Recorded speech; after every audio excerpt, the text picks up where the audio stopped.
Welcome to another episode of Spelling Bee Ninja, where we untangle the intricacies of the English language.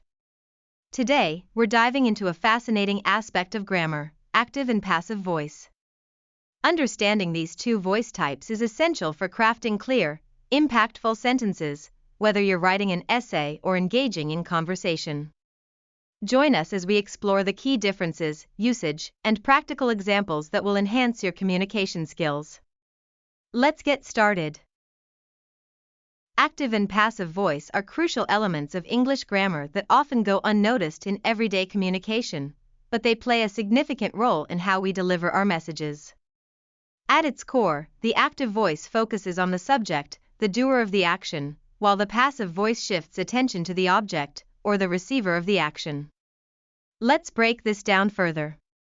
In an active sentence, such as Maria drives the blue car, Maria is clearly the subject who performs the action. Here, the focus is right on her, making it direct and straightforward. Now, if we switch to passive voice, that sentence becomes the blue car is driven by Maria. In this transformation, our attention shifts to the blue car, suggesting it has a special quality that deserves emphasis. Understanding this shift is a game changer for effective communication. One important aspect to consider is the purpose of each voice. Active voice is ideal for straightforward statements.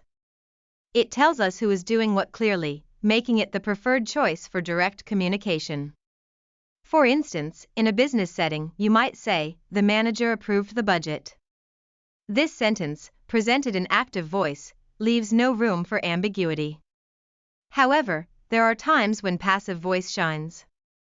Sometimes, the focus should be on the action or the recipient rather than the doer. Think of public service announcements like "Cheating is not tolerated." Here, it's the act of cheating that takes center stage, making the message more impactful and clear. Next, let's delve into verb tenses. While many people associate active voice with the present tense, it's essential to know that each tense can be used in both active and passive forms. For example, let's compare these two sentences. Maria loves Mike in the active voice and Mike is loved by Maria in the passive voice. Both sentences are present tense, yet they serve different focuses. Maria is the subject in the first sentence, while Mike becomes the focal point in the passive version. It's all about where you direct your audience's attention. Some may think that the passive voice is always linked to the word by to identify the doer, but in reality, it primarily relies on a conjugated form of to be plus a past participle. So, Mike is being loved and Mike has been loved demonstrate how flexible the passive voice can be across tenses. Each variant helps to frame the context differently, allowing for a richer expression of ideas. Now, let's talk about when you might want to utilize passive voice. While active voice often dominates our conversations and writings, there are specific situations where passive voice can be more suitable. One of the key uses is to emphasize the receiver rather than the doer. This comes across in many forms, especially in academic writing and formal contexts. If we take the earlier examples, Mike becomes the focus of affection, showing a tenderness that the active voice might overlook.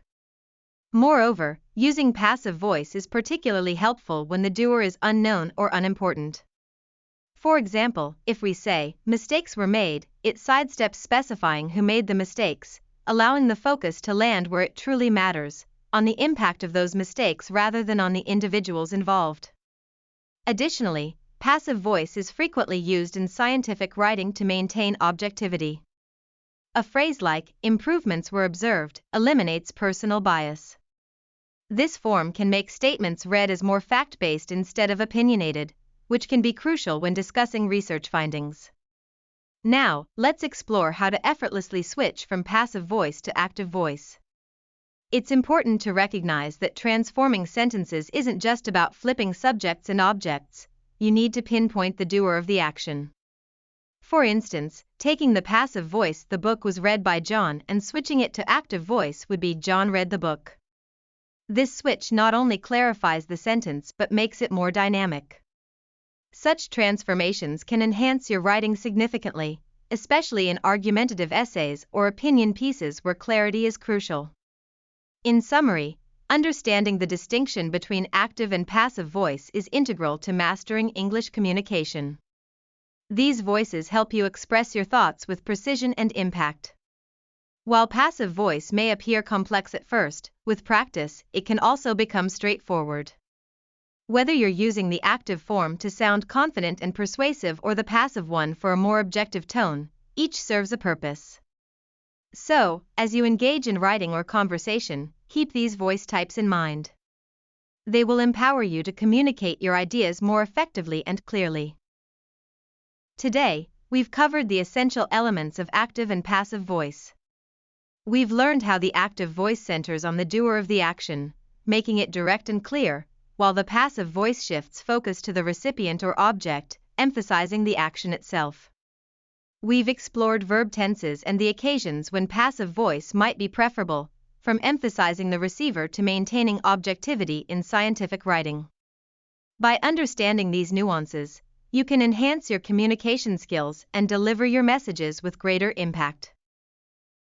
Thank you for joining us on this journey through active and passive voice. We hope this episode has given you valuable insights and practical strategies for your writing and speaking.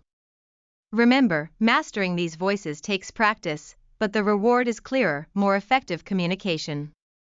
Don't forget to tune in next time for more helpful tips to elevate your English language skills. Until then, keep practicing and happy learning.